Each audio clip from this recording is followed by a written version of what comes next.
Formula One has always been the scene of controversy, both on and off the track, but recently a controversy behind the scenes has caught the attention of the motor racing world. The dismissal of former driver Johnny Herbert from the post of FIA Commissioner has generated heated debates about partiality, external pressure, and the increasingly rigid stance of the entity that regulates the sport. But what really happened for Herbert to be removed? And to what extent might the influence of certain names have interfered in this decision? Johnny Herbert, a well-known and respected figure in the paddock, has held the post of FIA Commissioner since 2024, reconciling the role with his work as a commentator in the specialised media. However, the FIA claimed that this dual function was incompatible, leading to its sudden dismissal. The news caught many by surprise, mainly because, according to Herbert himself, up to 2 days before the decision, he had received assurances that he would remain in office for the 2025 season. The controversy, however, gained even more intriguing contours when rumours surfaced that the decision was influenced by criticism from a well-known family in the world of Formula One, the Verstappens. Jos Verstappen, father of three-time world champion Max Verstappen, had already publicly voiced his suspicions of bias on the part of Herbert, especially after the penalties applied to the Dutchman during the 2024 Mexico GP. The former Red Bull driver received 2 10-second penalties for incidents with Lando Norris, which fueled accusations of favouring the British. In a recent interview, Herbert did not hide his frustration with the insinuations. I keep reading about this supposed bias, but it's ridiculous. Just because I'm British, I can't cheer for British pilots. If it were the other way around, the Dutch could say the same about Max.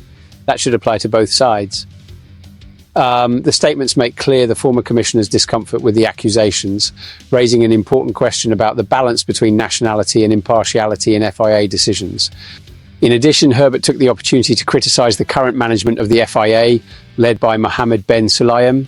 According to him, the entity is adopting a more controlling approach, with measures such as requiring confidentiality agreements for participation in meetings of the World Council of Motoring. There definitely seems to be a heavier way of dealing with things now, fired Herbert, exposing a scenario of growing tension within the organisation.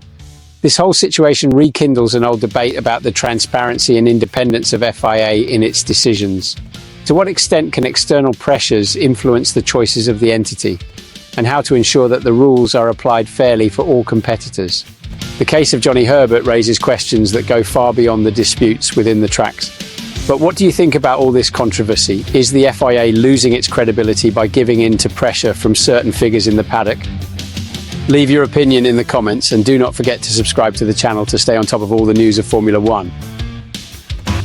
The 2025 season of Formula One has not yet begun, but Red Bull is already facing an unusual scenario.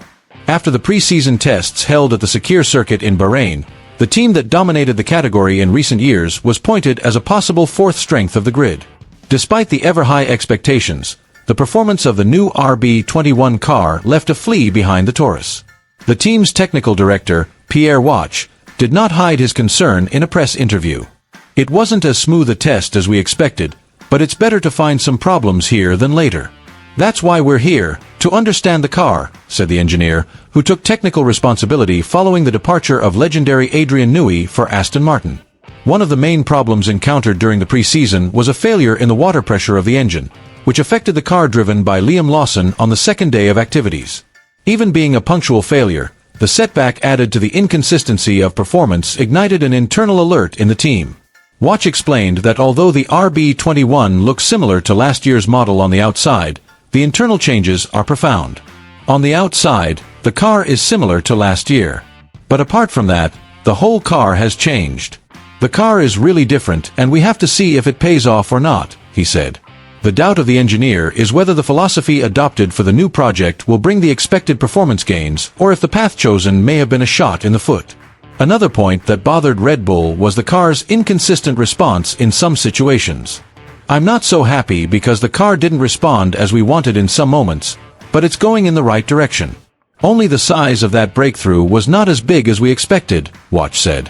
To try to reverse the situation, the team installed upgrades on the nozzle of the car already on the last day of testing in Bahrain, looking for a quick solution.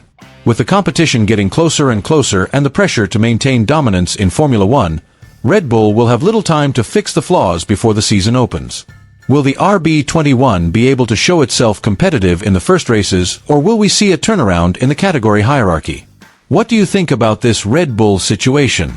Leave your opinion in the comments and do not forget to subscribe to the channel to stay on top of all the news of Formula One.